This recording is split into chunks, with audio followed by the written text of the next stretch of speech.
এই গাড়িটা নিয়ে এই গাড়ি দিয়ে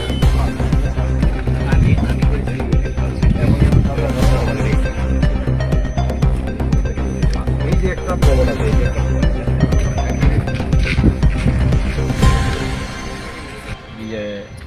নর্মাল মোবাইল চেকিং যখন চলছিল এই মোবাইল চেকিংয়ের সময় খবরটা আসে আর কি আমাদের এসআই বিশ্বকুমার দেববর্মার কাছে, যখন ততক্ষণে আমাদের সঙ্গে অন্য অফিসাররা চেকিং করছিল এমন টাইমে খবর আসলে যে একটা যখন চেক করছে, চেক করার মাধ্যমে তখন একটা অটো গাড়ি যে গাড়িটার পিছনে আছে নাম্বার, ওই গাড়িটার পিছনে যখন চেকিং করতেছিল তখন হঠাৎ করে দেখা গেছে গাড়িটার মধ্যে গাড়ির ড্রাইভার যদিও যখন গাড়িটা যে ডিটেন করছিল তখন একজনকে ধরতে পেরেছে।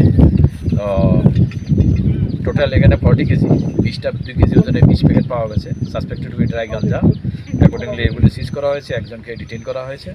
এখন আমাদের ইন্ডিপেন্ডেন্ট উইটনেস এবং অনারেবল এক্সিকিউটিভ ম্যাজিস্ট্রেটের প্রেজেন্সে এবং লোকাল সাক্ষী যারা তাদের উপস্থিতিতে আমাদের যা ক্রিয়াকর্ম যেগুলি আছে সার্চ এবং সিজার কমপ্লিট করা হয়েছে এবং এই দিগার্ডে একটা এনডিপিএস একটা মামলা নেওয়া হবে। স্যার এই যে বাজেয়াপ্ত করলেন বাজার মূল্য more than 6 lakh. Thank you sir.